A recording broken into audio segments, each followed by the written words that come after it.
मित्रों नमस्कार। ये कहानी मेरी जुबानी में आप सभी का स्वागत है। मित्रों, कहानियों की श्रृंखला में आज मैं एक बार फिर से आपके लिए लेके आया हूँ डॉक्टर पद्मा शर्मा जी द्वारा लिखी कहानी, जिसका शीर्षक है भय। मित्रों, ये कहानी आप पूरा सुनिए और अगर आपको ये कहानी पसंद आए तो इसको लाइक करिए, शेयर करिए और कमेंट करके हमें बताइए कि आपको ये कहानियां कैसी लग रही हैं। और यदि आप इस चैनल पर नए हैं तो चैनल को सब्सक्राइब कर बेल आइकन दबाना न भूलिए, जिससे ऐसी ही मनोरंजक कहानियां आपको सबसे पहले मिलती रहें। मित्रों, इस चैनल पर विभिन्न लेखकों के प्लेलिस्ट उपलब्ध हैं। आप उन प्लेलिस्ट के माध्यम से भी विभिन्न लेखकों की अनेकों कहानियों का आनंद ले सकते हैं। तो देर ना करते हुए इस कहानी का आरंभ करता हूं। लीजिए, प्रस्तुत है कहानी भय। दिल है छोटा सा, छोटी सी आशा। इस गाने के साथ मोबाइल की रिंगटोन बजी तो पारुल ने बैग से मोबाइल निकालकर स्क्रीन पर नजर डाली। स्क्रीन पर घर लिखा आ रहा था। कॉलेज से हॉस्टल पहुंचकर शाम 7 बजे वह घर पर मम्मी पापा से बात करती थी और दिन भर का घटनाक्रम सुनाती। उसने मोबाइल में समय देखा, अभी तो दिन का 1 ही बजा है। अप्रत्याशित समय फोन आने से वह चिंता में पड़ गई। उसकी धड़कनें तेज हो गईं। उसने कॉल रिसीव करते हुए कहा, हेलो। उधर से मम्मी की घबराई हुई आवाज आई, पारुल तू जल्दी घर आ जा। उसने जल्दी से कहा, क्या बात है मम्मी, इतनी घबरा क्यों रही हो? बेटा घर आ जा, तेरे पापा को लकवा मार गया है। अरे कब, कैसे हुआ? वह घबराते हुए कई प्रश्न कर दी। बेटा आज सुबह नहाने गए तो वहीं गिर पड़े। जोर की आवाज आई तो मैं दौड़कर पहुंची। वो तो बाथरूम की कुंडी खराब है, सो दरवाजा खुला हुआ था, नहीं तो बहुत दिक्कत हो जाती। माँ, डॉक्टर क्या कह रहे हैं? उसकी आवाज में चिंता थी। डॉक्टर को दिखा दिया है, कल बड़े अस्पताल में भर्ती करने के लिए कहा है उन्होंने। तू आजा, तेरी जरूरत है। मां के स्वर में चिंता झलक रही थी। हाँ ठीक है, मैं निकलती हूँ। शाम को 4 बजे वाली बस मिल जाएगी, 7 बजे तक पहुंच जाऊंगी। बेटियां बहुत संवेदनशील होती हैं। उनका झुकाव पिता के प्रति कुछ अधिक ही होता है। उसने अपना बैग उठाया और तेज कदमों से हॉस्टल की ओर चल दी। रास्ते में वह सोच रही थी कि अच्छा हुआ लंच का समय चल रहा था। कक्षा से बाहर आकर उसने मोबाइल को साइलेंट मोड से हटा दिया था। 2 बजे से फिर कक्षाएं लगती तो 5 बजे तक मोबाइल बंद रहता। 5 बजे के बाद बस भी ना मिल पाती। यहां हॉस्टल के एक कमरे में 2 लड़कियां रहती हैं। उसके साथ उसके पास के गांव की लड़की उसकी सहसाथी है। उसने कमरे में आकर अपना बैग जमाया, अपनी मेज और अलमारी को व्यवस्थित किया। कमरे में ताला लगाकर वह तेज कदमों से हॉस्टल की वार्डन के पास गई और सूचना देकर बाहर सड़क पर आ गई। उसके पैरों में कंपन था। हर बार घर जाते समय एक उत्कंठा और खुशी मन में रहती थी। आज मन को चिंता के बादलों ने घेर लिया था और वे बादल आंसू के रूप में आंखों तक आ बसे थे। वह सोच रही थी बस स्टैंड तक जाने के लिए ऑटो मिल जाए, पर अक्सर यही होता है कि जब किसी चीज की अत्यधिक जरूरत हो तब वह उस समय नहीं मिलती। वह तेज कदमों से चलती जा रही थी और ऑटो की तलाश में आगे पीछे देखती जा रही थी। पारुल के पिता तहसील में नौकरी करते थे। उनकी 2 बेटियां हैं। अपने सामर्थ्य से अधिक वे अपनी बेटियों को पढ़ाना चाहते हैं।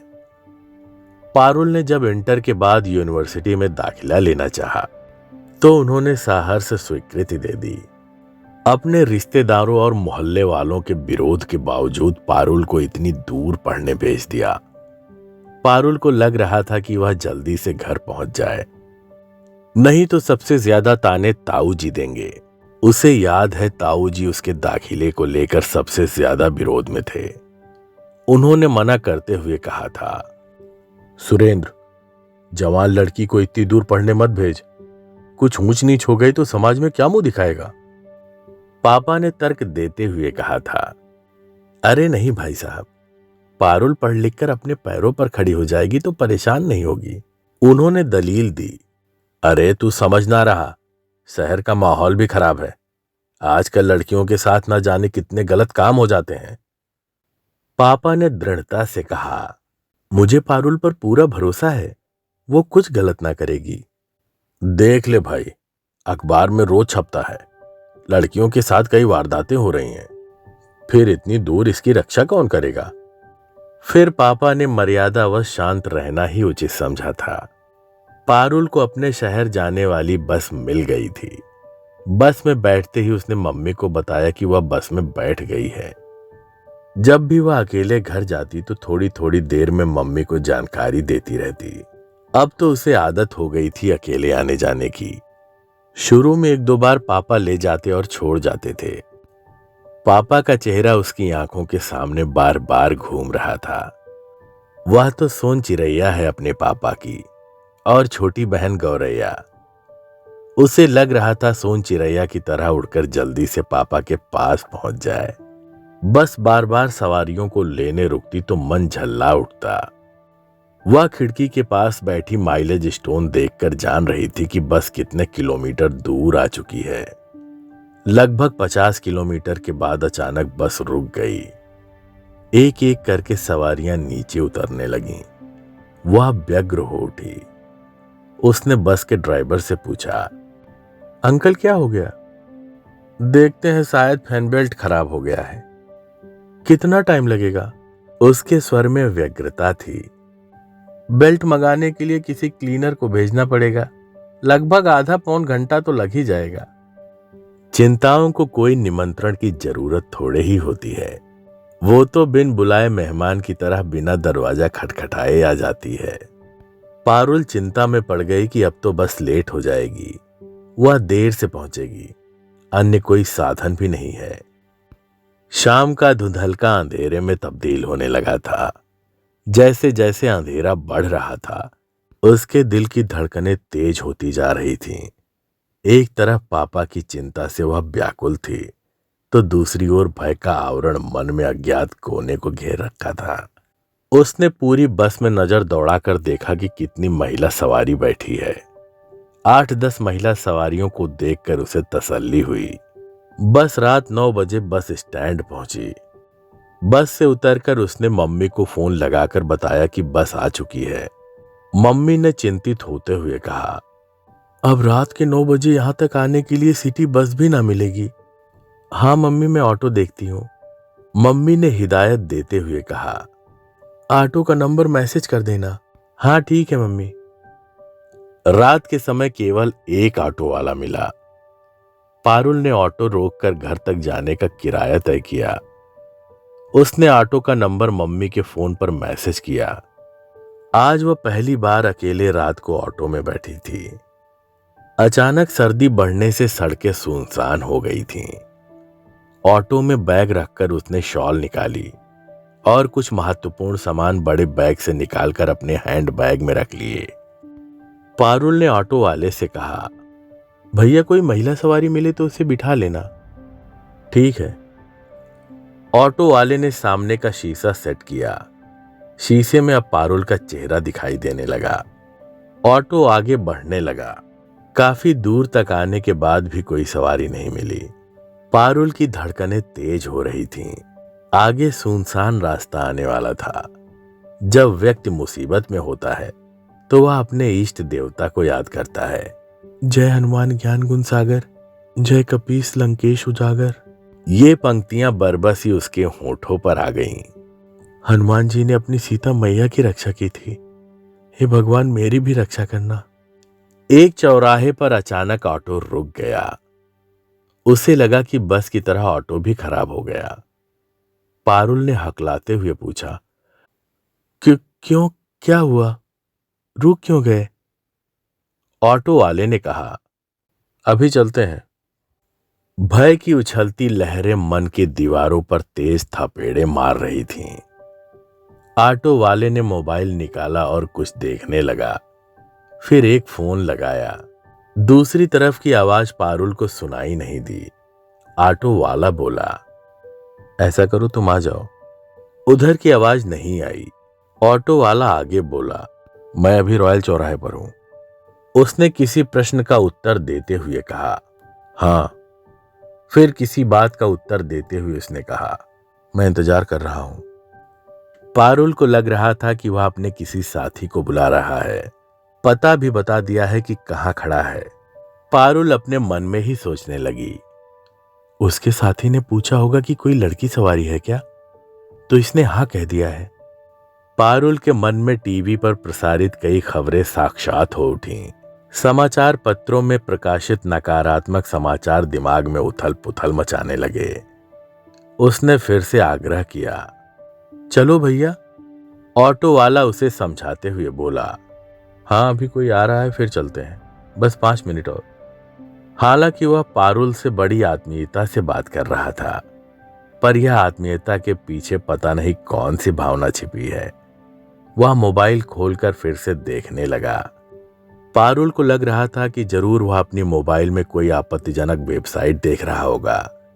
उसने बैग में रखी पुड़िया हाथ में कसकर पकड़ ली। इस पुड़िया में वह लाल मिर्च का पाउडर रखकर लाई थी। अब की बार वह थोड़ा क्रोध में बोली, भैया चल क्यों नहीं रहे, मुझे जल्दी घर पहुंचना है। तभी एक मोटरसाइकिल आती दिखी। उसका शक विश्वास में बदलने लगा। जरूर उसका कोई साथी होगा जिसे वह ऑटो में बिठाएगा, और फिर ये लोग पता नहीं मेरे साथ क्या गलत काम करेंगे। भय के एक पल भर में ही अनगिनत शंकाएं मन पर धावा बोल देती हैं। मोटरसाइकिल पास में आकर रुकी। उसे एक युवक चला रहा था। पीछे एक महिला को बैठा देखकर उसकी जान में जान आई। वह महिला ऑटो में बैठ गई तो ऑटो वाले ने ऑटो चालू करते हुए कहा, इतनी देर क्यों कर दी? वह बोली, व्यवस्था कर रही थी। पारुल ने महसूस किया कि वह महिला गहन मुस्कान के साथ उसे घूर रही थी। अब पारुल सोचने लगी, कहीं ये महिला लड़कियों से गलत काम तो नहीं करवाती, इसलिए मुझे घूर रही है। आजकल लोग गलत कामों में महिलाओं का सहारा लेने लगे हैं। उसने खुद को ढांढस बंधाया। डर पर काबू करते हुए सोचने लगी, मैं अबला नहीं सबला हूं। कॉलेज में आत्मरक्षा के जो गुण सीखे हैं आज काम आएंगे। हिम्मत ही मेरी ताकत है। ये स्लोगन वह बार बार दोहराने लगी। वह सतर्क होकर रास्ते पर नजर रख रही थी कि कहीं वह ऑटो किसी गलत दिशा में न ले जाए। बीच बीच में वह अंदर बैठी महिला पर भी नजर रखती कि कहीं वो कुछ सुंघाकर बेहोश न कर दे। अपने भय को दूर करने के लिए वह मम्मी से फोन पर बातें करने लगी। जब ऑटो उसके घर की गली में मुड़ा तो उसने चैन की सांस ली। उसने पूछा, आंटी कहां तक जाएंगी? ऑटो वाला बोला, तुम डर रही थी इसलिए मैंने अपनी पत्नी को बुलवा लिया था। रात को अकेली लड़की घर आती है तो मोहल्ले के लोग बातें बनाते हैं। पारुल आश्चर्यचकित रह गई। वह न जाने क्या क्या सोच रही थी, और ये तो भला आदमी है। वह फिर बोला, रात को जब मैं किसी अकेली महिला की सवारी लेता हूं तो अपनी बेटी बहन और अपनी पत्नी का फोटो देख लेता हूं। देखो मोबाइल में इनके फोटो डाल रखे हैं। पारुल का सिर शर्म से झुक गया। घर के सामने ऑटो रुका तो उसने बैग में से रुपए निकालकर उसे दिए। तब तक मम्मी बाहर आ गई थी। पारुल ने मम्मी को उन लोगों से मिलवाया। मम्मी ने उन लोगों को अंदर आने की आग्रह भी किया, पर वे रुके नहीं। ऑटो स्टार्ट होते ही पारुल ने देखा कि कई घरों की खिड़कियां जो ऑटो आने पर खुल गई थीं, वे सब खिड़कियां अब बंद हो रही थीं।